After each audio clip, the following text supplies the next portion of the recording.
এই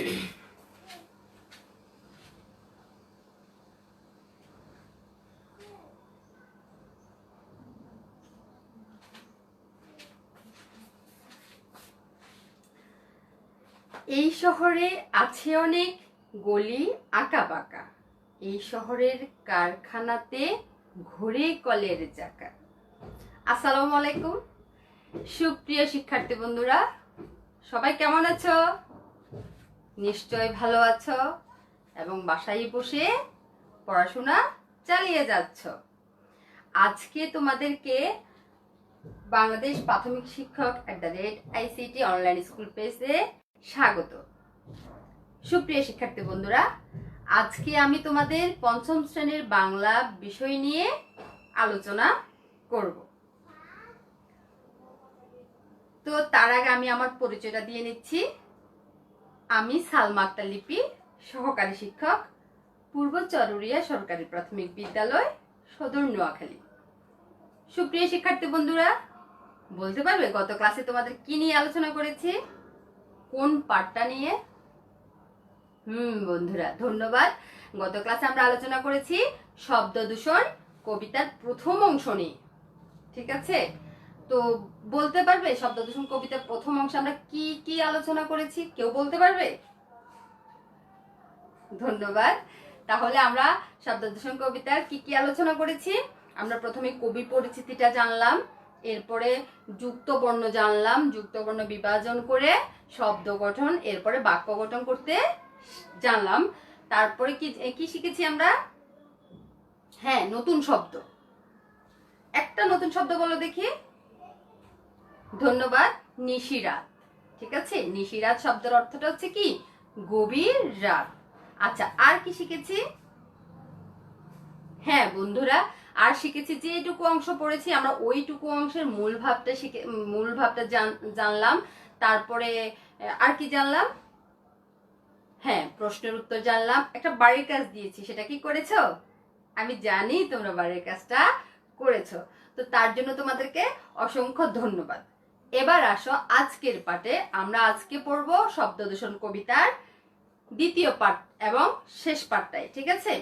তো বন্ধুরা আসো কথা না বাড়িয়ে আমরা আমাদের মূল পাঠে চলে যাই। তাহলে তোমরা তোমাদের পাঠ্য বইয়ের 41 সবাই ধরেছো? ধন্যবাদ তোমাদেরকে। তোমরা সবাই খেয়াল করো, আমি যেই পড়াটুকু পড়বো সেটা কি পড়তেছি, মনে যদি কোনো প্রশ্ন জাগে তাহলে সেটা করে ফেলবে, ঠিক আছে? আচ্ছা, আমি পড়তেছি, তোমরা খেয়াল করো। শহরের পাতিকাক ডাকে ঝাঁকে ঝাঁকে, ঘুম দেয়া মুশকিল হর্নের হাঁকে। সিডি চলে, টিভি চলে, বাজে টেলিফোন, দরজায় বেল বাজে, কান পেতে শোন। গলিপথে ফেরিওয়ালা হাঁকে আর হাঁটে, ছোটদের হইসই স্কুল মাঠে। পল্লীর সেই সুরে ভরে যায় মন, শহুরে জীবন জ্বালা শব্দ দূষণ। তাহলে বন্ধুরা আসো, এই যে এখানে শহরের পাতিকাক ডাকে ঝাঁকে ঝাঁকে, অর্থাৎ শহরের যে পাতিকাক আছে তারা ঝাঁকে ঝাঁকে ডাকে। শহরের কথা চিন্তা করলেই কিন্তু সব দিকে কাকের চিত্রটাই ফুটে ওঠে। কাক কিন্তু সারা দিন ডাকে, আর একটা কাক যখন ডাকতে থাকে তার দেখা দেখি বাকি তার সঙ্গী সাথী যারা আছে সবাই একসাথে সুর মিলায়। এরপরে দেখো, ঘুম দেয়া মুশকিল হর্নের হাঁকে। ঘুম দেয়া মুশকিল হর্নের হাঁকে।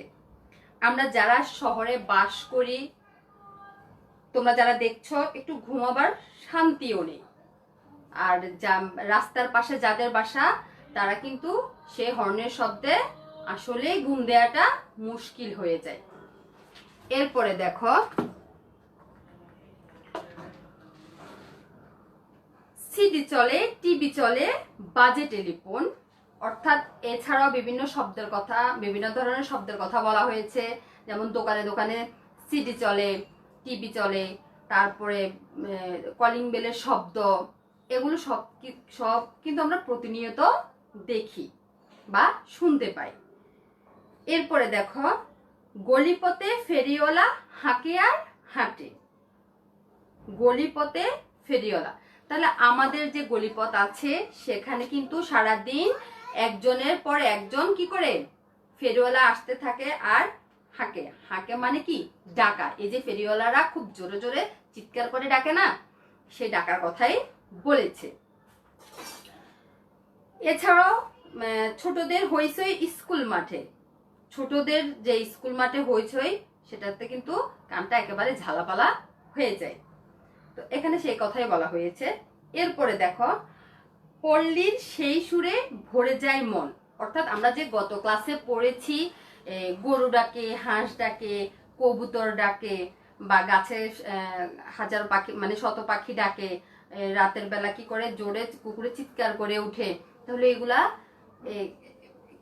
পল্লীর সেই সুরে মন ভরে যায়। ওই পল্লীর অর্থাৎ গ্রাম অঞ্চলে এই ডাকগুলা কিন্তু আমাদের কাছে বেশ মধুর মনে হয়।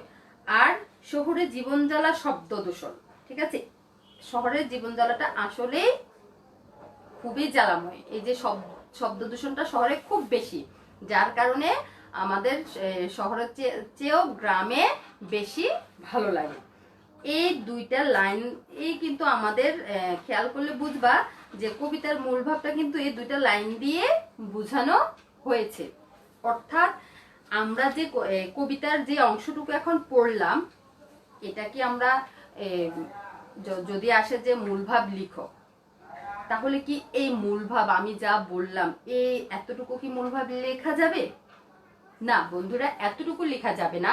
তাহলে মূল ভাবটা কি, মূল ভাবটা আমরা কিভাবে লিখবো? সেটা লিখতে হলে আমাদেরকে, যেমন ধরো আমরা একটা পিকনিকে গেলাম, বনভোজনে গেলাম, তখন সেখানে কি হয়, সেখানে তো কত সারাদিনই সেই সকাল থেকে ভোর ঘুম থেকে ওঠার পর থেকে শুরু হয় আমাদের কার্যক্রম, বনভোজনের কার্যক্রম। তাহলে ধরো আমরা স্কুল থেকে গেলাম, তো প্রথমে ঘুম থেকে উঠে রেডি হওয়া, সকালে স্কুলে যাওয়া, স্কুলে সেই বনভোজনের প্যাকেট ধরিয়ে দেওয়া, যে যদি দূরে কোথাও যাও তাহলে গাড়িতে ওঠার পরে প্যাকেটটা ধরিয়ে দেয়। এরপর ওখানে গেলাম, সারাদিন আনন্দ ফুর্তি করলাম, সাংস্কৃতিক প্রোগ্রাম করলাম, এরপরে বিকেলে ফিরে আসলাম। এখন ধরো বাসায় আসার পরে যখন তোমাকে কেউ জিজ্ঞেস করলো যে আজকে বনভোজনে কি কি করেছো, কিরকম মজা হয়েছে, তুমি কি একেবারে সেই প্রথম থেকে শেষ পর্যন্ত পুরোটা বলার সময় আছে তোমার? পুরোটা বলতে পারবে তুমি? তাহলে তুমি সেটাকে কি করবা?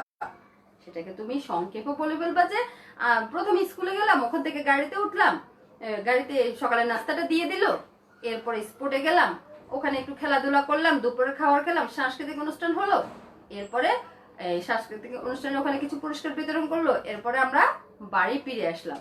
তাহলে এইভাবে বলবো না? এটাই হচ্ছে কি মূল ভাব, সংক্ষেপে, ঠিক আছে? পুরো তো একেবারে বর্ণনা দিয়ে যে লেখা যাবে না, ঠিক আছে? তাহলে আমরা যে কবিতাটা পড়লাম, কবিতার অংশটুকু পড়লাম, সেটাতে কি বুঝলাম? সেটাতে বুঝলাম যে শহরে ঝাঁকে ঝাঁকে পাতিকাক ডেকে উঠে, গাড়ির হর্নের হাঁকে ঘুমানো যায় না, চারপাশে সিডি, টিভি, টেলিফোন বাজে, দরজায় কলিং বেল বাজে, আর ছোটদের স্কুল মাঠে হইচইয়ের শব্দে কান পাতা দায়ী হয়ে পড়ে। তাই শহরের জীবন জ্বালা শব্দ দূষণ গ্রামে নেই। গ্রামে জীবন কাটে মিষ্টি মধুর সুরের আবেশে, ছন্দে, আনন্দে। তাহলে আজকে আমাদের যেটুকু পাঠ আমরা পড়েছি, এইটুকুন পাঠের মধ্যে কিন্তু আমাদের কি, এই পাঠের মধ্যে এইটুকুনের মূল ভাবটা হচ্ছে এটাই যে শহরের ঝাঁকে ঝাঁকে পাতিকাক কিন্তু ডেকে উঠে, গাড়ির হর্নের হাঁকে ঘুমানোটা যায় না, চারপাশে কি চলে, সিডি চলে, টিভি চলে, টেলিফোন বাজে, দরজায় কলিং বেল বাজে, ঠিক আছে? আর ছোটদের স্কুল মাঠে হইচইয়ের শব্দে কান পাতা দায় হয়ে পড়ে। আর শহরের জীবন জ্বালা শব্দ দূষণ গ্রামে নেই। গ্রামে জীবন কাটে মিষ্টি মধুর সুরের আবেশে, ছন্দে, আনন্দে। তাহলে ধন্যবাদ তোমাদেরকে এতক্ষণ মনোযোগ দিয়ে শোনার জন্য। এবার আসলেই মনোযোগ দিয়ে শুনেছো কিনা সেটা পরীক্ষা করতে হলে কি করতে হবে, আমাদেরকে আমি ছোট ছোট প্রশ্ন করব তোমাদেরকে, সেটার উত্তর দিতে পারলে বুঝবো যে তোমাদের মনোযোগটা ক্লাসে ছিল। আচ্ছা বন্ধুরা, তাহলে বলো তো, যে সব অংশটুকু আমরা পড়েছি, এই অংশটুকুতে তোমাদের কাছে কোন কোন শব্দটা নতুন শব্দ মনে হয়েছে? আমাকে একটা একটা করে বলো দেখি, তাহলে বুঝবো তোমাদের মনোযোগ ছিল। ধন্যবাদ। আমি একটা একটা করে লিখতেছি, তোমরা বলো।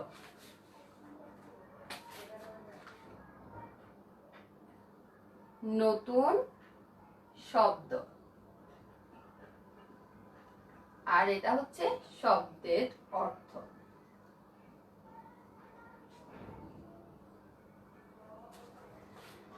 তাহলে বন্ধুরা বলো দেখি প্রথম শব্দটা। ধন্যবাদ। প্রথম শব্দটা তাহলে কি বললা? পাতি।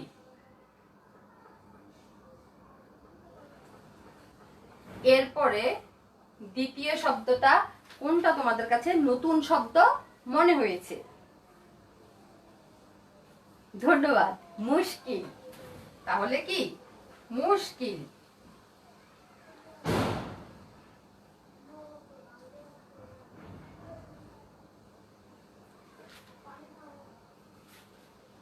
এরপরে বন্ধুরা বলো দেখি আর কোনটা তোমাদের কাছে নতুন মনে হয়েছে?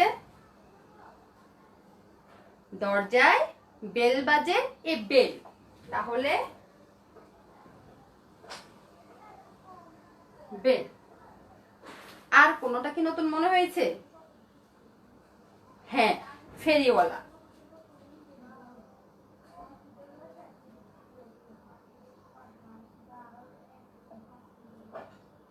ফেরিওয়ালা। তাহলে আসো, আমরা আজকের পাঠ থেকে পেয়েছি কি, যে পাতি পেয়েছি, মুশকিল পেয়েছি, বেল পেয়েছি, ফেরিওয়ালা পেয়েছি। তাহলে পাতি, পাতি শব্দের অর্থ কি? পাতি শব্দের অর্থ হচ্ছে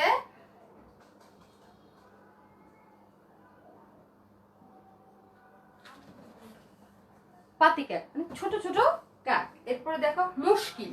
মুশকিল শব্দের অর্থটা হচ্ছে কি? অসুবিধা। অসুবিধা।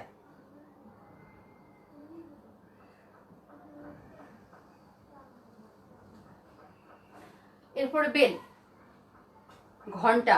ঠিক আছে, বেল শব্দের অর্থটা কি? ঘন্টা। স্কুলে ঘন্টা দেয় না? স্কুলে ঘন্টাটা দেখেছো? এই ঘন্টার আওয়াজ। ঠিক আছে, ঘন্টা। ফেরিওয়ালা। ফেরিওয়ালা শব্দের অর্থটা হচ্ছে রাস্তায় বা বাড়িতে। দেখো, রাস্তায় বা বাড়িতে যারা ঘুরে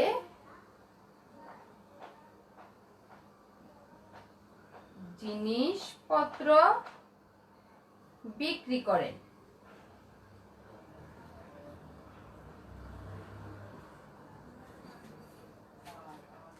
তাহলে বন্ধুরা আমরা কি জানলাম? আমরা নতুন শব্দ জানলাম। নতুন শব্দ কি জানলাম? পাতি, মুশকিল, বেল, ফেরিওয়ালা। আর এই শব্দের অর্থগুলা দেখো, পাতি শব্দের অর্থ হচ্ছে ছোট, মুশকিল শব্দের অর্থ হচ্ছে অসুবিধা, বেল শব্দের অর্থ হচ্ছে ঘন্টা, ফেরিওয়ালা শব্দের অর্থ হচ্ছে রাস্তায় বা বাড়িতে যারা ঘুরে জিনিসপত্র বিক্রি করেন। ফেরিওয়ালা তোমরা সবাই চিনো। ঠিক আছে, তাহলে আর দরকার আছে? আমি জানি তোমরাও কিন্তু সেটা খাতায় লিখে ফেলেছো, তাহলে আমি সেটা মুছে ফেলি।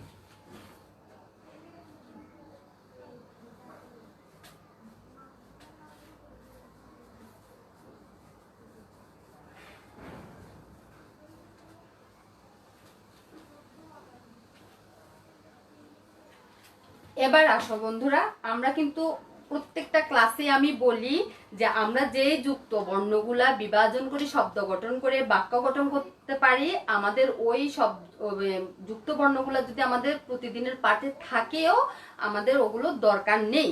যে যুক্ত বর্ণগুলা আমরা কিন্তু আগের পাঠগুলাতে পাই নাই, ওগুলা যদি পেয়ে থাকি তাহলে আমরা শুধু ওই যুক্ত বর্ণগুলা নিয়ে আলোচনা করব। ঠিক আছে, তাহলে তোমাদের কাছে কি এই পাঠটাতে কোনো নতুন যুক্তবর্ণ মনে হয়েছে যেটা আমরা আগের পাঠে পড়িনি বা জানিনি? ওটা কি এরকম কোনো যুক্তবর্ণ দেখেছো?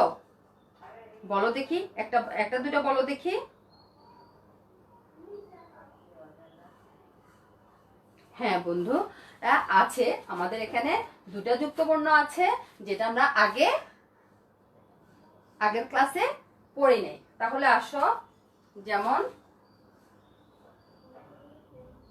একটা হচ্ছে লয়ে ল, তাহলে এটাকে বিভাজন করবে কিভাবে?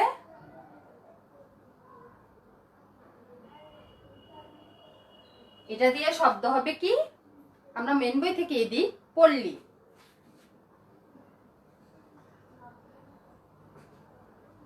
আর বাক্য গঠনটা হবে যে পল্লী অঞ্চলে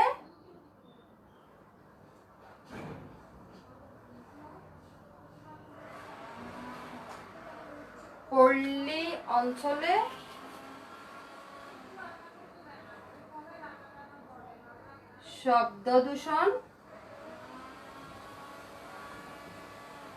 হয় না বললেই চলে। তাহলে লয়ে ল দিয়ে কি একটা যুক্তবর্ণটা বিভাজন করেছি আমরা, ল ল পাশাপাশি, এরপরে শব্দটা হচ্ছে কি পল্লী, আর বাক্য গঠনটা হচ্ছে কি পল্লী অঞ্চলে শব্দ দূষণ হয় না বললেই চলে। আসলেই কিন্তু আমাদের গ্রাম অঞ্চলে শব্দ দূষণটা হয় না বললেই চলে, যেটা শহরে প্রতিনিয়ত হয়ে থাকে, ঠিক আছে, সেটা কিন্তু আমাদের গ্রামে এত দেখা যায় না। এবার আসো আরেকটা যুক্তবর্ণ, জয়ে ব। এটা আমরা কিভাবে বিভাজন করব দেখো, প্রথমে জ, বর্গীয় জ, এরপর হচ্ছে ব, এটা দিয়ে শব্দটা হবে জ্বালাময়। আমরা বই থেকেই দিলাম জ্বালাময়। তাহলে শব্দ দূষণে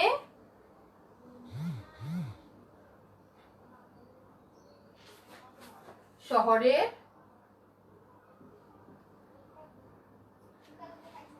শব্দ দূষণে শহরে জীবন জ্বালাময় হয়ে ওঠে।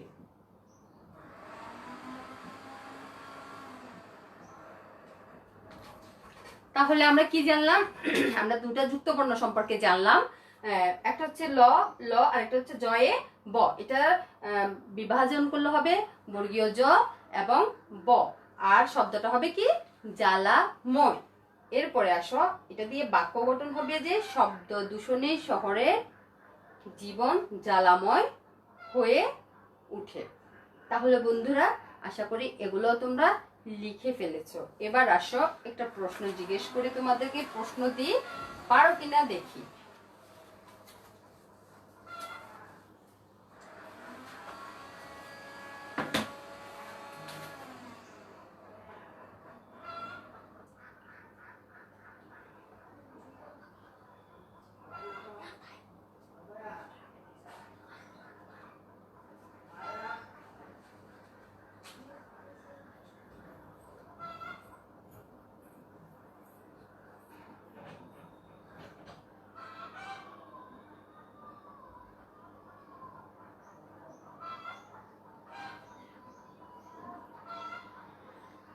তাহলে শহরে কি কারণে শব্দ দূষণ হয়, যেটা নিয়ে এতক্ষণ আমরা আলোচনা করেছি, ঠিক সেখান থেকে কয়েকটা বাক্য বলে দিলেই হয়ে যাবে যে শহরে কি কারণে শব্দ দূষণ হয়।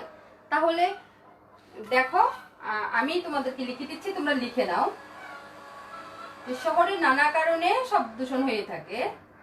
শহরে নানা কারণে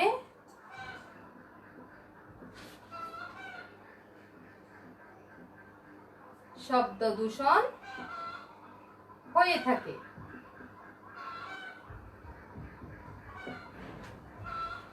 যেমন বলো দেখি কি কি কারণে শহরের শব্দ দূষণটা হয়? ধন্যবাদ। তাহলে যাকে যাকে, ঝাঁকে ঝাঁকে,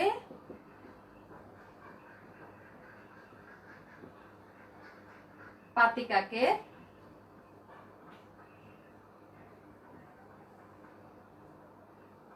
উচ্চ উচ্চস্বরে ডাক, গাড়ির হর্ন,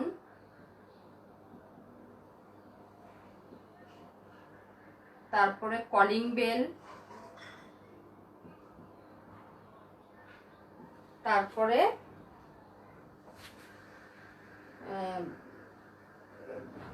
কলিং বেল, তারপর হচ্ছে কি ফেরিওয়ালার ডাকের শব্দ,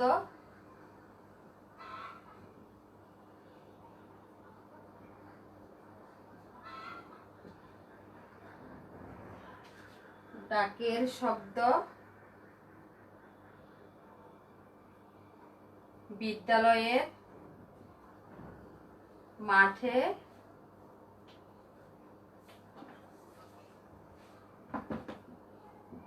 হই চই ইত্যাদি।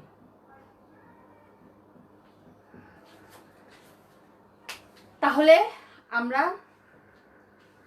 কি বুঝলাম? শহরে কি কারণে শব্দ দূষণ হয়? শহরে শব্দ দূষণ হয় ঝাঁকে ঝাঁকে পাতিকাক ডাকার কারণে, গাড়ির হর্নের কারণে, তারপরে কলিং বেল, আবার ফেরিওয়ালার ডাকের শব্দ, তারপরে টেলিফোনও কিন্তু বাজে, টেলিফোনের আওয়াজ সেটা লিখি নেই, তারপরে বিদ্যালয়ের মাঠে হইচই ইত্যাদি কারণে কি হয়? শহরে শব্দ দূষণটা হয়ে থাকে। ঠিক আছে, তাহলে তোমরা কি লিখেছো? আমি জানি তোমরা লিখে ফেলেছো। ঠিক আছে, তাহলে আমরা আরেকবার পড়ি। শব্দ দূষণ, শহরে কি কারণে শব্দ দূষণ হয়ে থাকে? শহরে শব্দ দূষণ হয়ে থাকে ঝাঁকে ঝাঁকে পাতিকাক ডাকার কারণে, তারপর গাড়ির হর্নের কারণে, তারপরে চারপাশে সিডি, টিভি, টেলিফোন, দরজায় কলিং বেল এগুলা বাজার কারণে শব্দ দূষণ হয়ে থাকে। স্কুল মাঠে বাচ্চারা হইচই করে, তারপরে কি এটা ইত্যাদি, এগুলার কারণে কি শব্দ দূষণটা হয়ে থাকে। আচ্ছা বন্ধুরা, আসো এবার তোমাদেরকে আরেকটা জিনিস পড়াচ্ছি, সেটা হচ্ছে এক কথায় প্রকাশ। এক কথায় প্রকাশ, সেটা কি তোমরা পারো?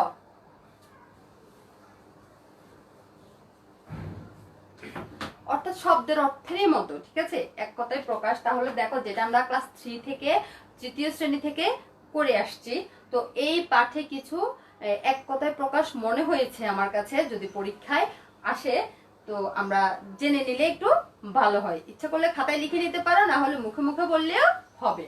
তাহলে দেখো, এক কথায় প্রকাশ।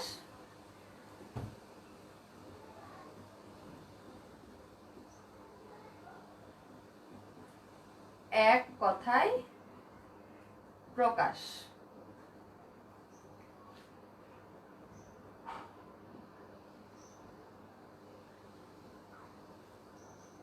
এই যে আমরা প্রথম যে অংশটুকু পড়লাম ওখান থেকে দিলাম গরুর ডাক। এটা তো সবাই পারার কথা। গরুর ডাক কি বলো দেখি? হাম্বা। ঠিক আছে না? গরুর ডাক হাম্বা। এরপরে আসো, গরু ডাকে, হাঁস ডাকে, ডাকে কি কবুতর, গাছে ডাকে শত পাখি সারাদিন ভর। তাহলে পাখির ডাক, পাখির ডাক কি হবে? পাখির ডাক। তোমরা কিন্তু এর আগের ক্লাসেও পড়েছো পাখি সম্পর্কে, সেখানেও কিন্তু ছিল পাখির ডাক। তাহলে পাখির ডাক কি হবে? পাখির ডাক হবে কুজন। কুজন। এরপরে আসো, গাড়ির হুইসেল। গাড়ির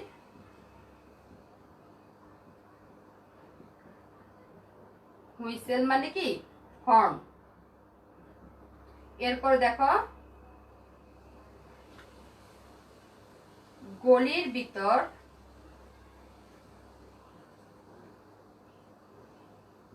গলির ভিতর দিয়ে যে পথ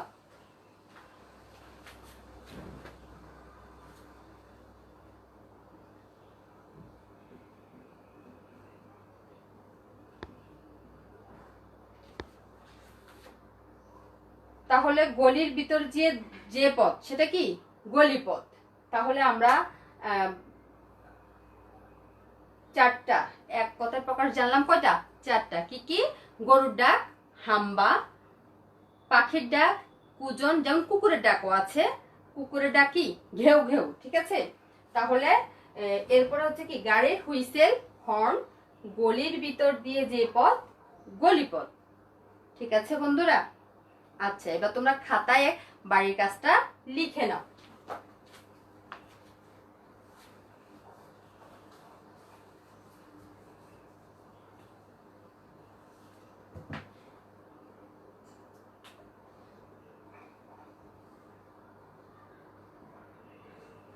গলিপথে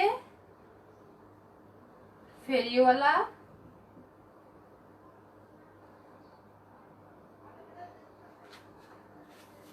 গলিপথে ফেরিওয়ালা হাঁকেন কেন?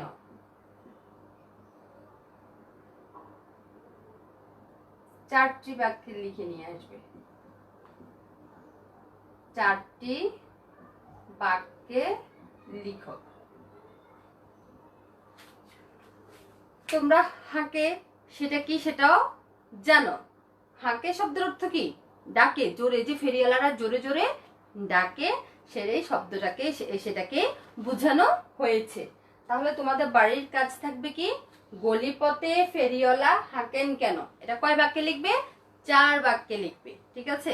তাহলে বন্ধুরা তোমরা নিশ্চয় এতক্ষণে লিখে ফেলেছ, আমি জানি আমার লেখার সাথে সাথে তোমরা কিন্তু লিখে ফেলেছ।